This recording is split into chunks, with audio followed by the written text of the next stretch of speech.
So, guys, for today's video, itatry natin pakainin yung labuyo natin sa palad natin. Testing natin kung tutuka itong labuyo ko na to. Pakita muna natin pagkain. Sabihin natin siya. Medyo maamo na sa tiyaga natin ng paghihimas-himas. Saka ito yung technique ng pabaitin kung paano yung labuyo. Yung medyo gutumin mo siya na konti para kapag ginano mo siya, yung pagkain sa kamay mo, tutuka. Pero tatry natin to. Try natin kung mapapatuka ako. Dahil may napanood ako sa YouTube eh. Try natin gawin. Parang medyo nailang pa siya. Ngayon pa lang siya nalabas ng ganito eh. Mukhang lalapit boy. Effective ba yung ginawa natin? Pero kailangan mo pa rin magdaan-daan kasi kapag hindi ka nagdaan-daan talagang patay. Hindi mo pa nakukuha yung loob niya eh. Kaya kailangan magdaan-daan muna. Oh my gosh. Siyempre close muna natin. Pasabikin muna natin siya para makuha natin loob niya. Ay, natutuwa ako guys. Dali tingnan mo, napatuka ko na yung labuyo ko. Sa tsaga-tsaga lang ng konti. Ayan, napaang muna natin labuyo natin guys. Sana sa susunod. Abangan nyo guys yung mga update natin to sa labuyo ko na to. Sana sa susunod mapalipad na natin dito sa braso natin. Oh. Uy, medyo nailang siya ng konti oh. Okay lang yan. Pero lalapit at lalapit yan boy. Lapit natin ng konti. Yun, natutuka na. Oh, tumutuka na.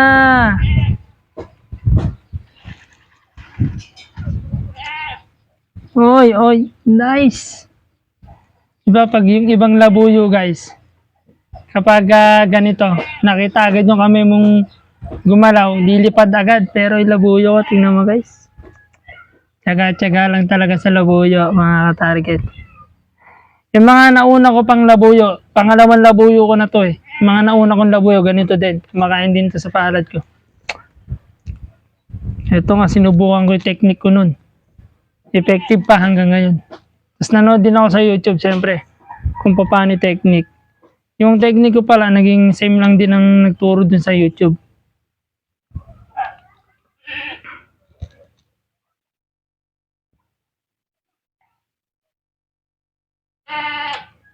Yung mga ilan labuyo natin na titraining pa ba natin yun. At dito muna ako nagpo-focus sa isa eh. Para pag nangyari tayo dito sa isa na ito, pwede na natin turuan yung dalawa.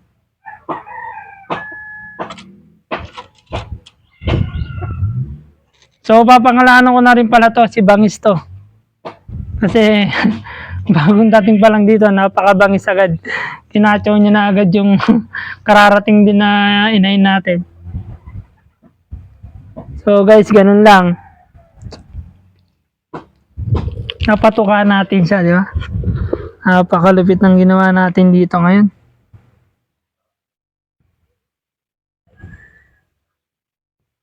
Oh, di ba?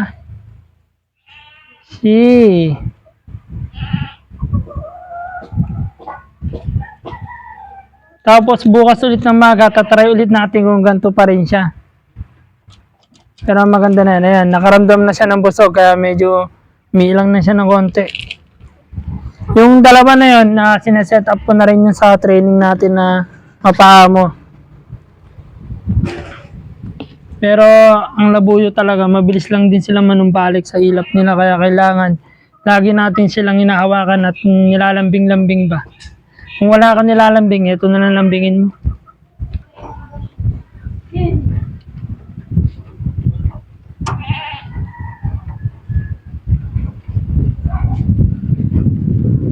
Relax lang tayo.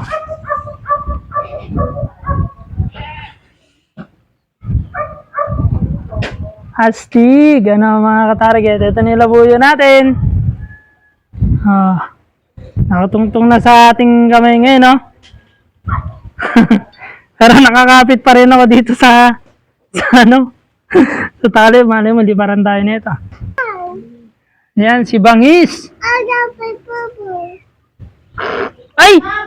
Mutot ka. Yan si Bangis. Napakabait ni Bangis, guys.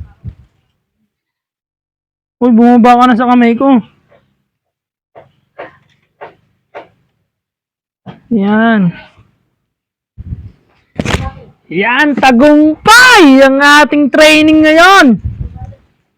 Napakalabit ng training na. Tagumpay. Good boy, Bangis.